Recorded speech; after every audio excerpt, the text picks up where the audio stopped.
Hey, Larkin Rose here. Wanted to give an update on the interactive project thing I'm working on, which unfortunately doesn't have a title I like quite yet.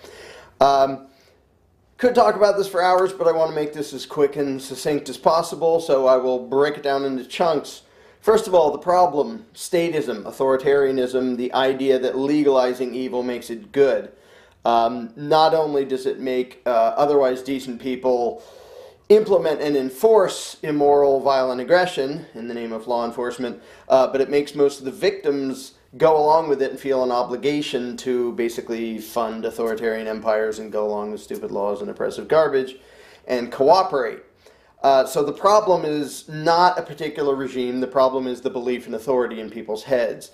If that changes, the regimes end. Battling one regime at a time and dealing with it on a practical basis doesn't do any good, including revolution doesn't do any good as long as people believe in authority. They're just going to build a new one. So, ending the belief in authoritarianism in the general public is the only solution, the only long-term solution to tyranny and oppression. Now, there are challenges to getting this done if you approach it from a practical standpoint and say, well, we think that arranging society on a voluntary basis without a ruling class would work better than having a ruling class as we have now. That approach doesn't work on very many people for several reasons. First of all, people are scared of the unknown. They're familiar with government. They don't know what there would be without it. And they've been trained to be scared of the idea of actual freedom. So they will predict, oh, if we don't have a ruling class, we'll all be violent cavemen and be killing and eating each other. And trying to have them understand economics and cause and effect takes a lot of effort. Every once in a while, somebody will understand it from that, from using that approach. But in my experience, that hasn't been very often. Incidentally, I'm basing what I'm talking about now in this project on almost 2 decades worth of personal experience of talking to statists. And I used to be a statist, of course, almost everyone was. And studying not just the philosophy and the concepts of liberty, which are fundamentally pretty simple, but the psychology of people and the things that get in the way of them understanding it and embracing freedom. It's like once upon a time a lot of slaves used to think that slavery was proper and that's how things are, and they were scared of the idea of being free. Well, that's a mental problem. Like, never mind escaping the physical chains, the thing that has to happen first is escaping the mental chains. In order to get somebody out of the authoritarian mindset, in order to deprogram them out of statism, you don't actually have to take an external set of ideas and smash it into their heads. And that's the way most arguments and debates go. You believe this, I believe this, we're going to yell at each other until one of us changes our mind, which is probably never, because that hardly ever works.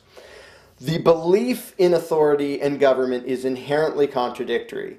In any individual, just by asking them questions about what they believe and what they advocate, I can lead them to contradictions inside their own head. Up until now, up until this project, the best scenario, the best situation I can think of for getting someone to question and give up their authoritarian indoctrination is a one-on-one discussion where they're actually open to thinking about things and it's calm, it's not adversarial, it's just discussing things. And I've done that with a lot of people. I've also done a lot of adversarial debates and arguments and, you know, a whole range of different exchanges, one-on-one or one-on-100 or whatever. Until now, the best setting was somebody willing to sit down and think about things. Well, that isn't a very big percentage of the population that's willing to do that. And there's a very limited number of times that can be done.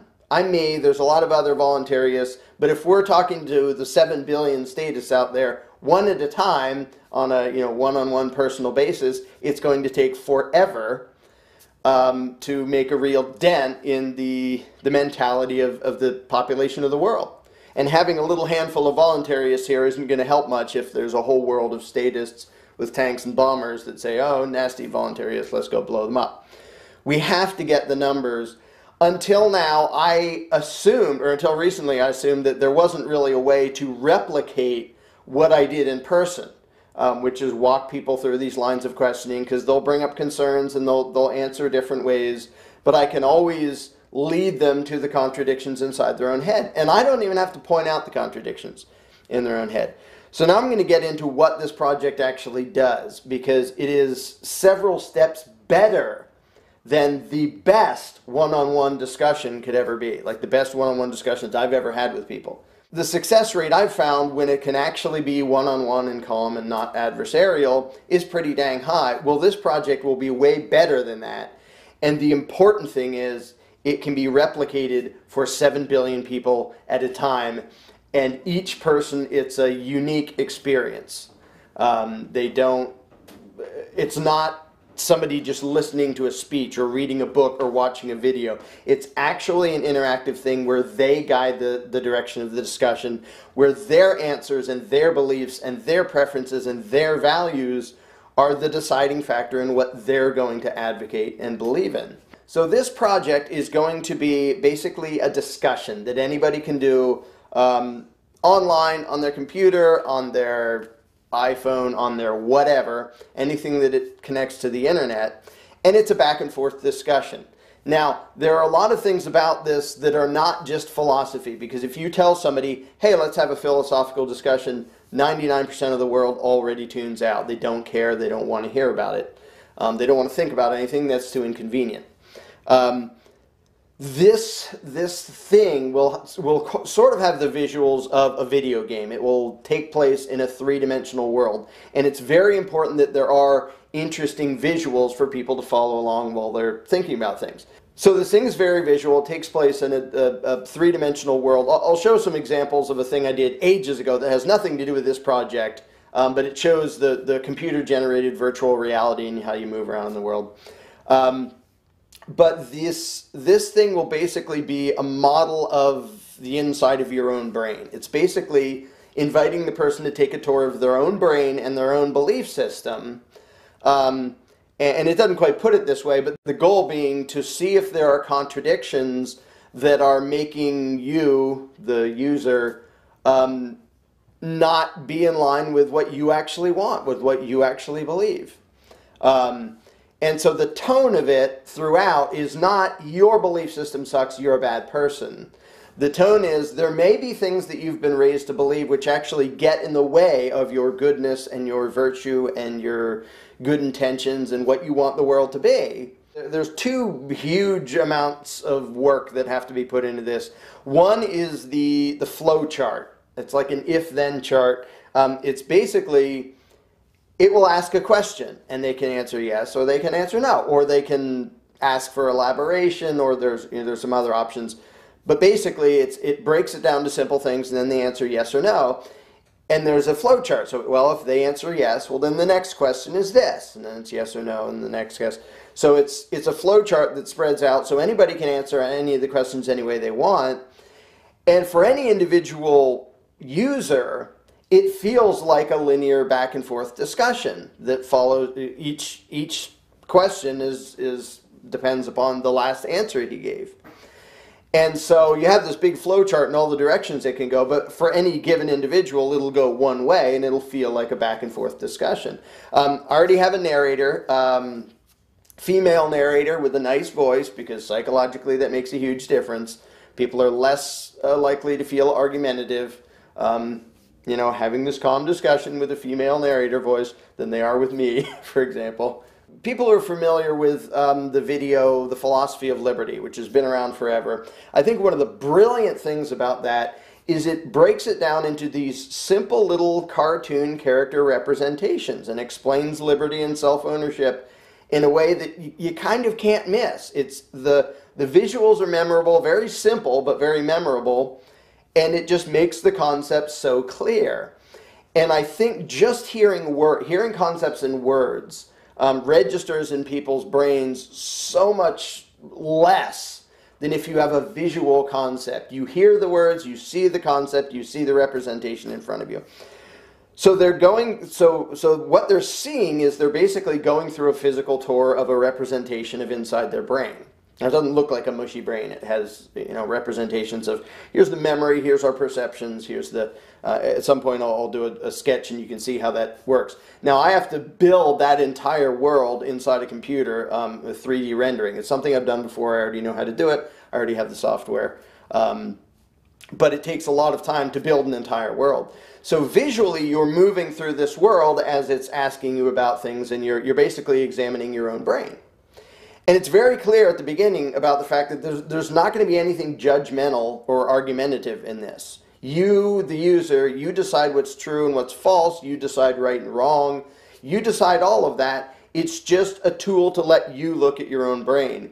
And the only reason that works is because you cannot be a statist without having giant contradictions. So it gently leads them to their contradictions and then lets them decide what to do about it. It never like jumps out and go, haha, that's a contradiction. It doesn't do anything to make them defensive. And the fact that there isn't another human being there, the narrator never says I or me, never argues anything. It's just asking questions, leading people through. The narrator doesn't even have a face. It's a voice that guides you through this 3D world. And you're always in charge, so they never have to feel defensive. And it says up front that if, you can try on an answer and later you can go back and change your answer. And that's one of the things that makes it really complicated to make, but a lot more effective. So it's not like, what's your answer? Yes or no? Ha ha ha. So they don't feel trapped. They can say yes, and then later they can say, well, maybe not always, and back up and change it, like in a real discussion. And the thing is, that's a perfect example of something that most people won't ever do in a real discussion, because especially if it feels at all adversarial, like we have different beliefs, and I just ask you something, and you gave an answer, and you're starting to feel uncomfortable with your answer, the natural thing to do is defend your answer, even if you now think it's stupid. Because people are in combat mode. And no, I'm going to cling to whatever I said before because I don't want to admit, no, that was stupid, I was totally wrong. But in this setting where it invites you, it's like, try it out. Try out an answer, come back, try the other one, see what you think. There's no judgment, there's no being wrong, and it tells the user this up front. This isn't like a quiz that you either get it right or wrong. It's just a way to help you look into your own brain and see what's going on there. Because that's all you actually have to do to deprogram people out of authoritarianism. But it basically lets people in this visual world ask very simple questions, and they cover things like, it won't be worded this way, but like the idea of, can you delegate a right you don't have? Like, show a little group of people, if you don't have the right to steal his stuff, can you make it so the guy next to you has the right to steal his stuff? Well, no, obviously not. And so it just, well, what if 3 of you want to steal the stuff? And people can answer yes or people can answer no, and it takes the discussion wherever it goes. There are no dead ends in the flowchart, which is one reason it becomes, massively complicated to make, because people can make the most insane answers ever, and the program doesn't just go, oh, you're too dumb, I give up. It follows through. The only way to all the way finish is to be consistent inside your own head. If you give inconsistent answers like, well, I don't have the right to rob my neighbor, but I do have the right to give a politician the right to rob my neighbor and give it to me. If somebody answers that, it just clarifies the contradiction very gently, nicely. It doesn't say this is a contradiction, but it asks them questions to guide them through it, and then it just leaves it sitting in front of them.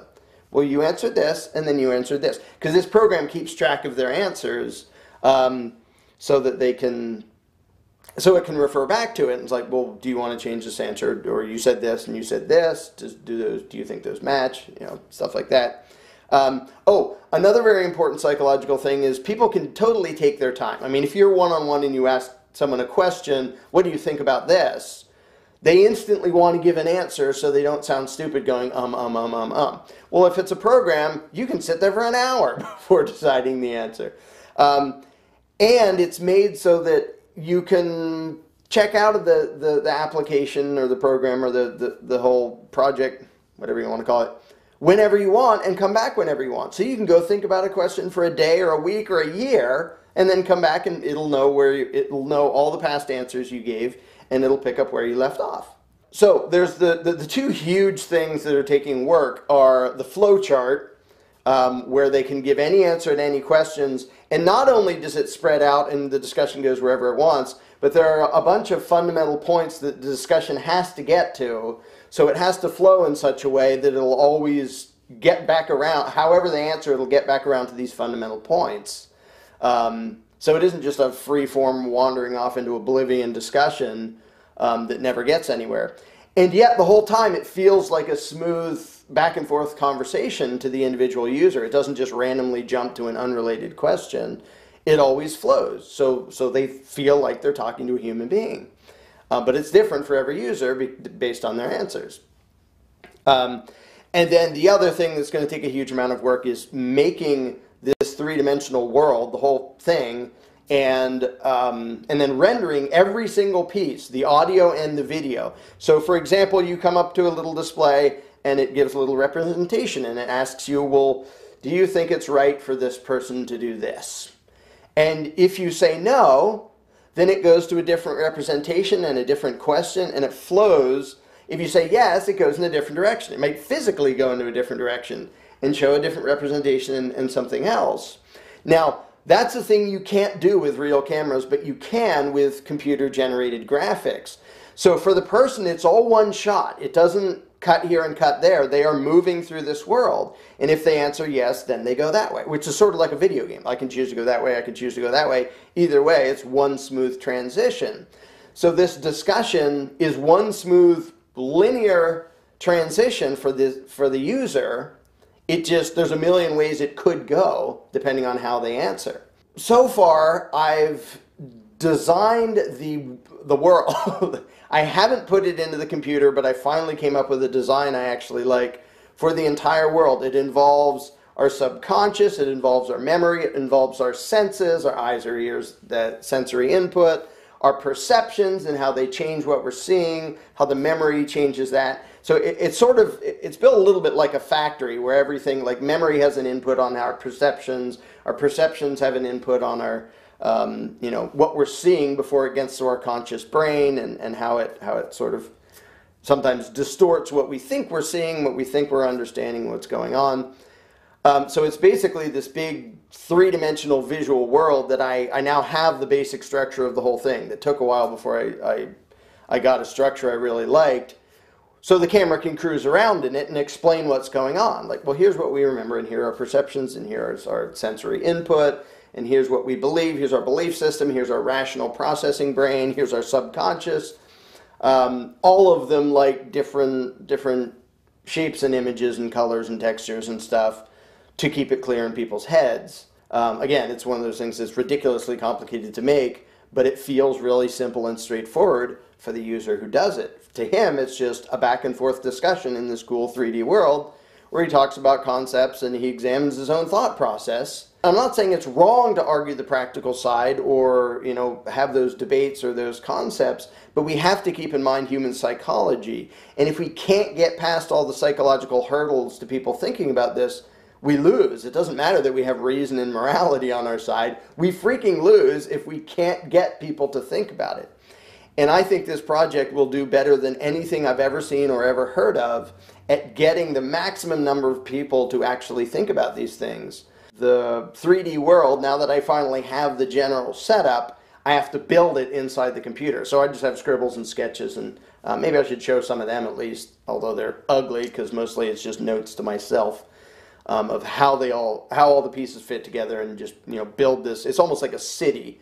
A three-dimensional city consisting of all the parts of your brain and how it works. And then the flow chart, the major skeleton is basically done. And by that I mean there are a bunch of pieces that we have to get to. All right, we have to cover this topic. So inside that topic there'll be the little flow chart. If they answer yes, you go this way. But you have to get to each one of those topics. So I have all those topics and the order in which it gets from one to another to make it a realistic flowing conversation, no matter what their answers are. So they can answer at random and it'll still be a flowing conversation, which will get to all the necessary points instead of just wandering off onto a tangent and never coming back.